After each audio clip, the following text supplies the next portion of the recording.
Hi guys, so this next video is going to talk about why equilibrium is important and what we're able to calculate or know about a reaction based on the fact that we know if it's in equilibrium. So because we know that the rates of the forward and reverse reaction are equal, and we know that the concentrations of the reactants and products therefore are staying constant for the entire time that the reaction is going, we know if a reaction is in equilibrium, we're able to know the concentrations of the reactants and products for any amount of time. Okay, so that's something that's pretty cool. And just to remember, this capital M stands for molarity. So that's the unit that we're going to see when we talk about concentrations. So the mass action expression, otherwise known as the equilibrium constant, this is our way to compare the concentrations of products and reactants when a reaction is in equilibrium. And the way we kind of set it up, this ratio, is we do concentration of products, and these brackets mean concentration. So we can get away from having to write that out, divided by the concentration of the reactants. And when you guys are given an actual reaction, what you want to do is you want to pay attention to the phases that are present in that reaction. And you're only going to include things that are aqueous or gas in your equilibrium constant expression. Because for solids and liquids, like when you start off a reaction, it takes a little bit for it to reach equilibrium. So at first, your concentrations of your reactants and products are changing. As far as concentration goes, we only measure concentration in terms of like things dissolved in water or particles in the gas phase. For solids and liquids, concentrations don't change. So we don't need to include them in our expressions. For this reaction here that we're given, I want to look, this side is my reactants, this side is my products. We have all gases, so we can make sure that we include everything here. So on the top, I want to do my products. So I have NH3. And if your reactants or products have a coefficient, you want to take that coefficient and you want to make it the exponent. On the bottom, I want to divide by the reactants. So N2 is my first reactant. It has no coefficient, so I don't need an exponent.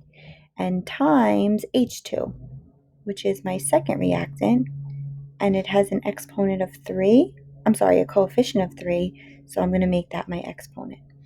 So that's how you write a mass action expression or an equilibrium constant expression for a reaction that is in equilibrium. And you guys will eventually get like numbers to plug into this equation. So what does the KEQ tell us? If you're given the KEQ, depending on if it's greater or less than 1, you can tell whether you have more products or more reactants. So think about dividing two numbers. What kind of numbers do you want to divide to get an answer that's greater than 1? The top number needs to be bigger than the bottom number. If you divide a big number by a small number, you get a number greater than 1. And we know that the top number represents the products. So if your KEQ is greater than 1, you have more products than reactants, meaning your forward reaction is favored. It's easier for this reaction to go forward than in reverse. If you get a number less than 1, that means that your products were smaller than your reactants, meaning we're not creating a lot of products. It's easier to turn back into reactants, so the reverse reaction is actually the one that's favored. Okay, and guys, this is very rare, but if your KEQ is equal to 1, that means you divided 2 of the same number. Like 4 divided by 4 is 1, right? So if you get a 1, that means your products and your reactants were exactly equal. This is very rare, but it can happen. For equilibrium to be happening, they don't have to be equal to each other. They just have to be remaining constant. Okay, so what is a reaction quotient? So guys, the symbol Q you do the same thing as KEQ. You do the concentration of products divided by the concentration of the reactants, but the reaction might not be in equilibrium, and I'll show you how to figure out how to know if it's in equilibrium. So here's a reaction, right? And it's saying calculate the KEQ. So, okay, I am going to write out my expression. Products over reactants. And that B has a coefficient, so I want to make sure I don't forget to square that. Now, see how they gave me the molarity of everything? That means that I can plug in the molarity in all of these spots. A has a molarity of 3, B has a molarity of 2, and I have to square that, right? Now, if you solve for KEQ, which you guys should all do, if you don't have a calculator, you're going to need it anyway. But when you solve, you get 0.042. So that is your ratio of products to reactants when this reaction is in equilibrium. They're telling me that this reaction is in equilibrium. So now they're setting up a new experiment, same reaction, new molarities, and they want to know, are we in equilibrium? So now, because I'm not sure that we're in equilibrium, I should be using the symbol Q instead of K. But I'm still going to do products over reactants. I'm going to plug in all of the molarities that are given to me in the question. Don't forget about squaring your B. And when you solve for this, you get 0.039. Is this number the same as that number? No, it is not. So that's how we know we're not in equilibrium. Because when you compare the amount of products to reactants, that ratio should stay the same if you're in equilibrium, because your concentration should be constant. So we would not be in equilibrium there. Okay, so now we're going to get a little more complicated, where they're not giving you information at equilibrium. They're giving you initial conditions. So guys, think about it. When you start a chemical reaction, you're only starting with reactants. Those reactants have to turn into products. Now, once you've started creating products, now your reaction can be reversible. Eventually, it will get to a place of equilibrium. Okay, so when it's a question like this, you need to set up this little chart and say, all right, if this reaction starts with this much reactants, when I get to equilibrium, how much of everything am I going to have? All right, so if this is my reaction up here, I want to start off by writing the KEQ. Right, I have my products. Neither one have coefficients, so I don't have exponents. And then A is my reactant, which has an exponent. Okay, so initial concentration. They're telling me I have 0.2 moles of A in a 2-liter flask. Molarity is moles divided by liter. So it would be nice if they just gave me the molarity, but they did give me everything I needed to get the molarity. So if you do that division, you get 0.1. That's how much reactant I started with. Because the reaction didn't start yet, I have nothing on the product side. All right, now your change, think about it. If you're taking reactants and you're turning them into products, what's happening to the amount of reactants? It's going down. So the change for the reactants should always be negative. And if you're making products, the amount of products are going to go up. So your products should always be positive. Now, we don't know what the change is. So what you want to do is you want to make your change X, but you have to pay attention to coefficients. Because the reactant has a coefficient of 2, it's going to change by 2x. My products, they don't have coefficients. So there's just 1, right? So these are just changing by x. Right? Then for equilibrium, guys, you're taking the initial and the change column and you're putting them together. So for the reactant, it's 0.1 minus 2x For the products, 0 plus x is just x. All right. So now I can go ahead and I can say, all right, well, I know what to put in here. X, 0.1 minus 2x squared. So that's what we're plugging in for our mass action expression. Now, I've ignored something that's really important. They're telling us at equilibrium that this is going to be the concentration of A. So if I know that this equals 0.078, I can use this to solve for x. 0.1 minus 2x equals 0.078.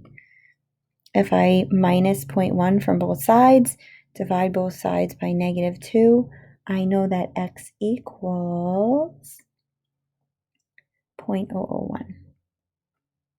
011, I'm sorry. So this equals 0.011, and this equals 0.011. Right? So what I've done is I figured out all the concentrations of everything I need to know. So now we can go ahead and plug that back into KEQ now that I actually have numbers. 0.011 times 0.011 divided by 0.078. And when I actually multiply and divide for that, I get 0.02. And that's my KEQ. Okay, so when they don't give you the concentrations at equilibrium, you have to go through this whole chart first. All right, now I want you guys to try this next problem just to help you kind of set it up. You want to make sure you separate your reactant side from your product side. And since this reaction contains gases, guys, we're not going to be using molarity as concentration. We're going to be using their pressure units. So what they're telling you at this temperature is that you have 1 atm of each reactant. So that's actually what you can put in the reactant side. Okay, so I'm just going to do that. I want you guys to fill in the rest and solve for KEQ, which is the same thing we did up there. All right. All right. Last question. Here's a whole bunch of space I hope you used. Last question, guys. And this is still the same as what we've been doing. We're just solving for something different in the same kind of formula, I guess. First of all, they don't give us the reaction. They're just telling us that HI is decomposing. So I have to say, okay, if I'm starting with HI and it decomposes, that means it's breaking down into its elements, hydrogen and iodine. But I remember from Brinkelhoff that these are diatomic, right? And then once I'm creating products, the reaction can start going in reverse. I also have to make sure this is balanced. Okay, so there we go. All right, so they're telling us I have 2.5 moles of HI in a 10.32 liter vessel. So they're giving me the molarity of HI in an annoying way. I have to divide it, and I get 0.24 molar. You never start with products. Reactants have to turn into products. So at first, there are no products. Change. Reactants always go down. This has a coefficient of 2. Products always go up. All right. When I put these together, 0.24 minus 2x, x. So that should be kind of straightforward to fill in, right?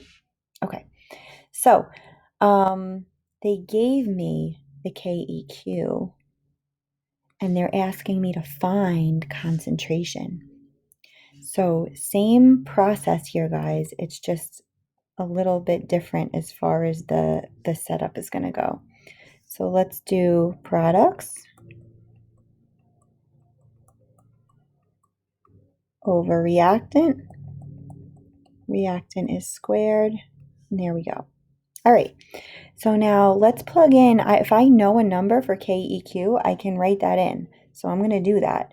1.23 times 10 to the negative third equals. I also know all of these values for concentration, so I can plug those in as well. X times X over 0.24 minus 2X. All right. Now, this looks like a little bit of a nightmare as far as like math goes, but if you guys realize that X times X is actually X squared, let me rewrite it like this so you could see it. Now I can say, okay, on the right side of my equal sign, everything is squared. How do I get rid of things that are squared? I take the square root of both sides. So if you take the square root of both sides, you get rid of your squares, which saves us a lot of unnecessary math, okay? So if you actually throw this in your calculator and get the square root of this number, you should get 0.0351 equals X over 0.24 minus 2X. So at this point, guys, if I throw this over 1, I can simply cross multiply. X equals, and then I want to distribute this 0.0351 to everything inside of the parentheses. Okay, and then you're just going through some algebra to solve for X. I would love for you to do that. Make sure you're going to get the same thing as me. If you do not get this as your answer, then we can definitely do each step in class tomorrow to see maybe where we went wrong. All right, so what do I have to actually answer here? I have to get the concentrations of everything in this reaction. HI, H2, and I2.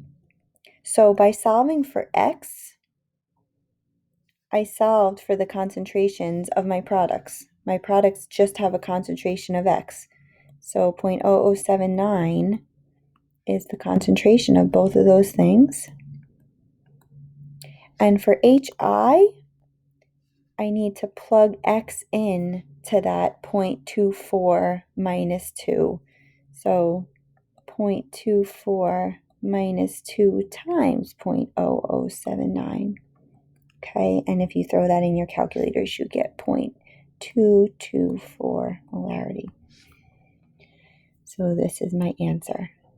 Okay, so that's going to be it for today, guys. We're going to get into more complicated KEQ problems in our next video, but see you then.